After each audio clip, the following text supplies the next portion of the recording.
J.K. Rowling, once the queen of knee-bending SJWs, has come out and respectfully defended the rights of biological females. She also defended the rights of trans people. But that, in the social justice world, is a hell-worthy trespass. They're now basically trying to destroy her, and they have been, because she defends the rights of people who are female-bodied, or whatever the PC terminology is. I don't know. J.K. Rowling is a woman, and she said her experiences are shaped by being a woman, and that she has nothing but respect for trans people, but she wants her rights protected. And the mob on Twitter has come for the throat. But here's what I'll tell you. I'm glad she's finally stepping up. It's not the first time.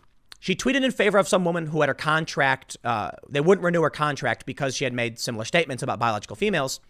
And then she got canceled. J.K. Rowling disappeared off Twitter for a while. Well, she's finally come back saying, no, enough. She's talked to her friends, and her friends have said, stand up to the mob. And she is. This gives me hope, but, I mean, they're really coming for her. Let me read to you what she said, and we'll explain this. Variety says, J.K. Rowling gets backlash over anti-trans tweets. It's just not true. It's just not true at all. She posted nothing that was anti-trans, but the Inquisition has been here for some time. Stop pretending like it just started. Many people are calling out Harry Potter author J.K. Rowling for a series of anti-trans tweets on Saturday afternoon. Rowling's latest controversy began when she commented on an article from Devix, a media platform for the global development community, titled Opinion, Creating a More Equal Post-COVID-19 World for People Who Menstruate. She said, quote, people who menstruate.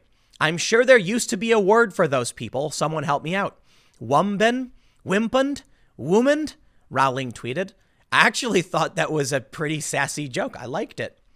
Whiffman? Whiffs? Many other ancient words that no longer exist. People on Twitter immediately called Rowling's comments anti-trans and transphobic, as transgender people, non-binary people, and gender non-conforming people can also menstruate.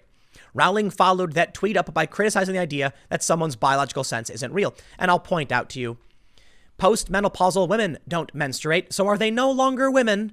What do you call them? Non-menstruating women? Female? Like, come on, man. Here's what she said. If sex isn't real, there's no same-sex attraction. If sex isn't real, the lived reality of women globally is erased. I know and love trans people, but erasing the concept of sex removes the ability of many to meaningfully discuss their lives. It isn't hate to speak the truth. The idea that women like me, who've been empathetic to trans people for decades, feeling kinship because they're vulnerable in the same way as women, i.e. to male violence, hate trans people because they think sex is real and has lived consequences is a nonsense. She added that she respects trans people's right to live comfortably and later struck out at people calling her a TERF, a trans-exclusionary radical feminist. Oh boy, the cultists are getting angry about this one. How could you be more polite than what J.K. Rowling said? I assert my life, who I am, what I feel, ain't nobody gonna take me down. But I respect you if you would like to live the way you want. Truly a civil libertarian type position. Let me live the way I want and explain to you how I feel, and I will do the same for you. It's not enough. The cult demands blood. The witch must burn. She said, I respect every trans person's right to live any way that feels authentic and comfortable to them. I'd march with you if you were discriminated against on the basis of being trans. At the same time, my life has been shaped by being female. I do not believe it is hateful to say so. Someone responded, takes one TERF to know another, I guess. To which J.K. Rowling responded, feminazi, TERF, B-word, witch, times change, women hate is eternal. The LGBTQ rights organization GLAAD responded to Rowling's comments, saying the author has aligned herself with an ideology that willfully distorts facts about gender identity and people who are trans. In 2020, there is no excuse for targeting trans people. What did she say? These people are insane.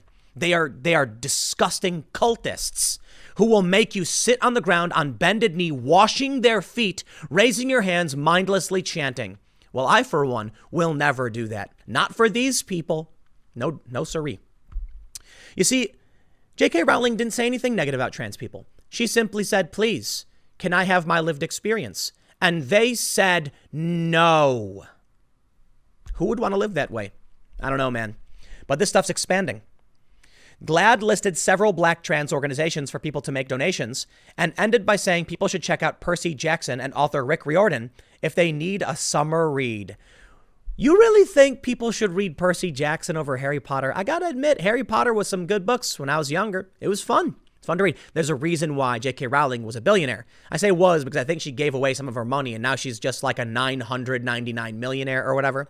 But anyway, the point is, the Percy Jackson books I've not read. I've seen the movies. They're okay. But come on, man. Harry Potter was a global phenomenon.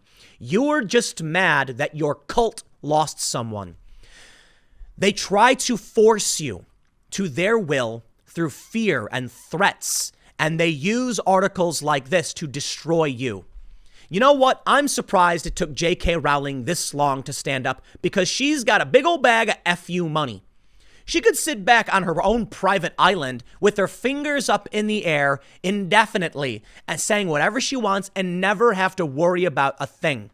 I mean, unless, of course, the Inquisition turns into, I don't know, like a Robespierre-style beheading spree. That's what you can be afraid of. That's when your money is worth nothing. But as they try to, I would say, but right now we don't have much to worry about except and until they disband the police. And then the woke, let me go back to Evergreen College. You remember that, Evergreen College? Where Brett Weinstein was ousted, even though he's a progressive. They were patrolling with weapons, baseball bats and crowbars, and they actually beat someone with a baseball bat. That's what they want. They want their version of religious police or Sharia police. They want ideological enforcement. No cops, just Antifa. That'll get you in line, right? Here, look at this. What is this?